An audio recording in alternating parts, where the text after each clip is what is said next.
Turpinām konkursā Latvijas gada auto 2025 testa braucieni. Šoreiz mums notiek otrais testa brauciens vasarā, kad mēs brauksim uz Skrundas muižu, kur ieturēsim pusdienas un turpināsim apgūt skaistos Zemgales kurzemes ceļus.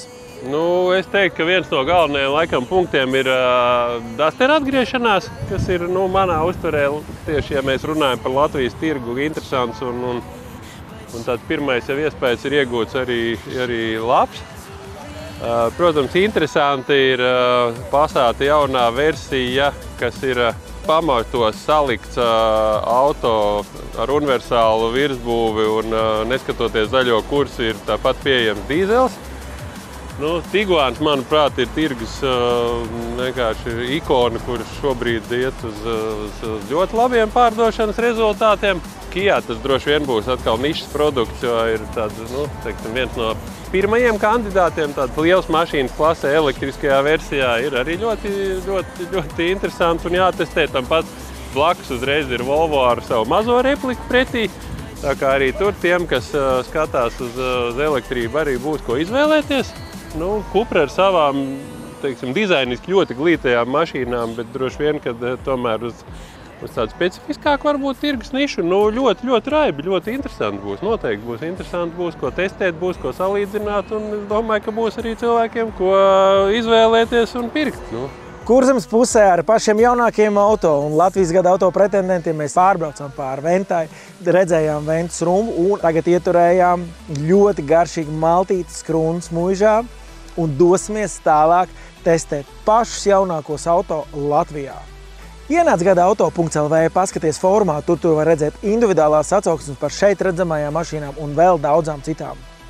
Tas vienmēr ļoti daudz izglīto, ka tu vari uzreiz no vienas mašīnas pārsēsties otrā, salīdzināt salīdzināmas lietas un salīdzināt arī nesalīdzināmas lietas. Tāpēc pārsēšanās no Dacia Duster uz Mercedes E-klases, protams, ir diezgan liels, kā sacīt, attālums, bet, protams, šis formāts ļoti noderīgs, lai tu saprastu tādu kopējo auto būvas virzību un arī tad jau pa katru modeli kaut ko jaunu, kas ir nācis klāt, kas tur hibrīdam, kam, tā kā ir ļoti interesanti un pamācoši. Forši šajā pasākumā ir tas, ka mēs mainoties maiņas punktos ar automašīnām, nevis katrs lec uz kādu mašīnu pagadās, bet mums ir sakārtots viss pa klasēm un segmentiem. Piemēram, ja tu brauc ar Kia lielo EV9, tad nākamo tu brauc Audi Q7, vai arī, pieņemsim, tu brauc ar mažo Peugeot 208, pēc tam tu brauc ar Cupra Leonu, kas arī pēc gabarītiem ir tā saprotamās proporcijās.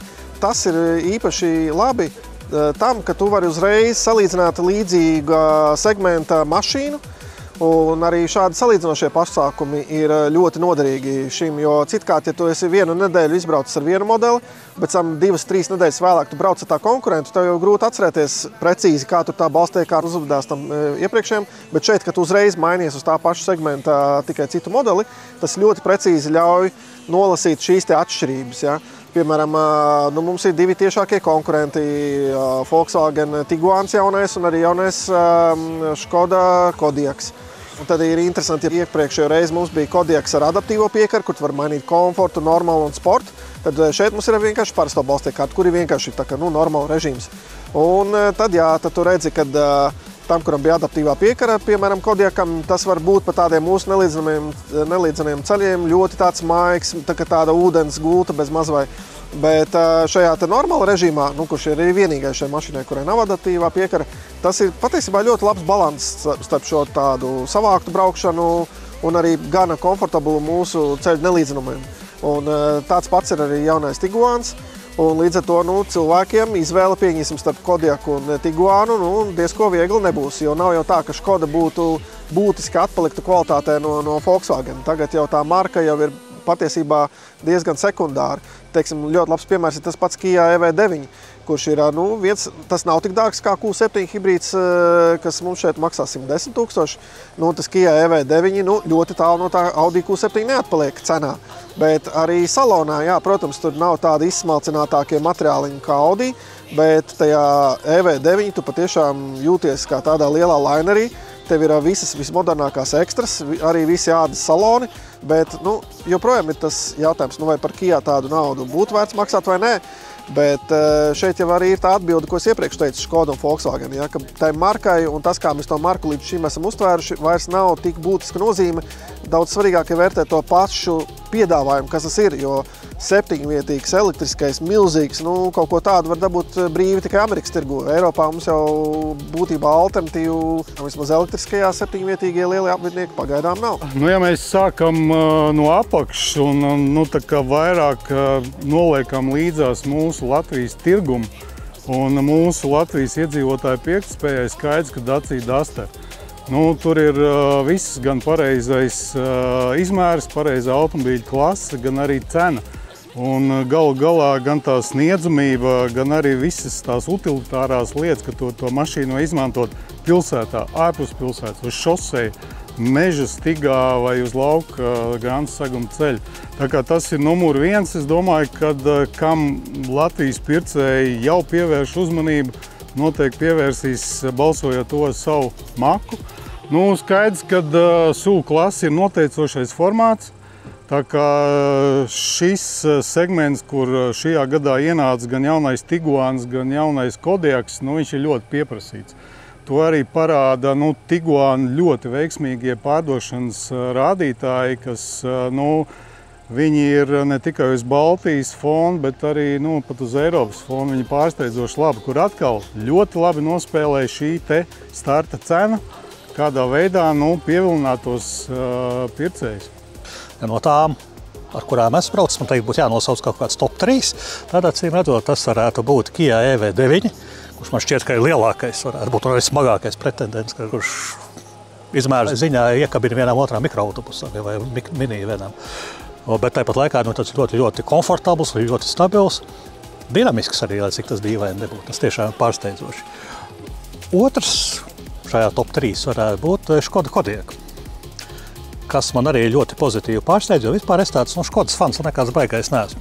Bet šajā gadījumā Škodai ir izdevies kaut kā apvienot gan to izmēru, tas ir iespaidīgs, gan efektivitāti, jo šajā gadījumā tas mums ir plug-in hibrīds, kurš spēj nobraukt kaut kādus 100 km apmēram tīra elektrību, kas nozīmē pa lielam, ja es dzīvoju kaut kur Pierīgā vai pat Rīgā, tad ikdienā man pat benzīns vispār nav vajadzīgs, es tikai elektrību varu braukt un benzīna ieliet tā kā uz laukiem pie vecmāmiņas jābrauc. Šī mašīna man tiešām ļoti patīk. Trešajā, kā es teiktu, tas ir, es tur tā kā drusku svārstos. Tur ir gan plusi, gan mīnus, mēs jau tā kā uz mīnus varam pāriet. Ir Volvo EX30, kur man ļoti patīk vadāmība. Tā mašīna ir lunkana, viegla, dinamiska, uzrāviens ir milzīgs. Bet to visu tīri priekš manis sabojā tas, ka visa patiesībā kontrola notiek tikai caur planšeti.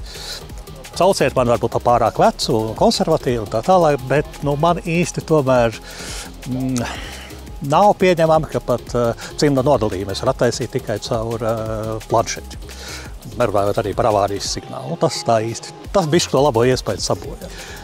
Tā kā tādu īstu mīnusu, ko es teiktu, kas galīgi būtu kapitāla vilšanās, un tā laikam nav. Bet drīzāk es varētu teikt tāds kā drusku pārsteigums, man bija Peugeot 208, kurā es iekšā kāpu, kas tas tāds ir, mazs, kas tas ir, sakot. Bet, kad tu iekāp iekšā, samierinies ar to, ka tur ir šauri un nav tā briesmīgi ērti, bet, kad piespied pedāli, tad tu saproti, oļaļā, tajā mazajā dampītī tur ir liela dvēsele, un viņš lielas lietas spējīgs pastrādāt. Man patīk, reāli patīk.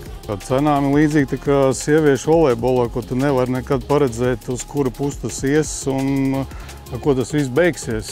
Es domāju, ka arī šī gada beigas mums nesīs noteikti kaut kādus pārsteigumus, un es arī pat nevaru paredzēt, vai tas būs uz augšu, vai tas būs uz leju. Viss plūst, viss mainās.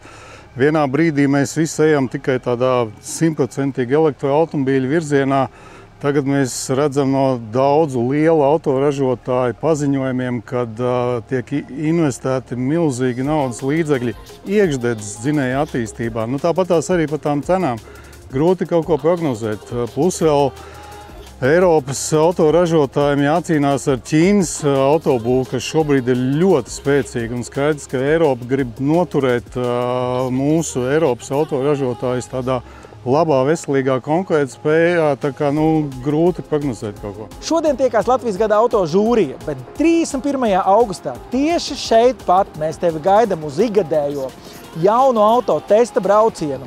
Pielaiko savu auto. Ja tu šobrīd meklē iegādāties jaunu automobīli, tad 31. augusts sestdien Tirdzniecības centra mols no 11. līdz 5. ir īstais laiks, kad salīdzināt un, es domāju, arī dabūt šobrīd aktuālāko finansiālo piedāvājumu.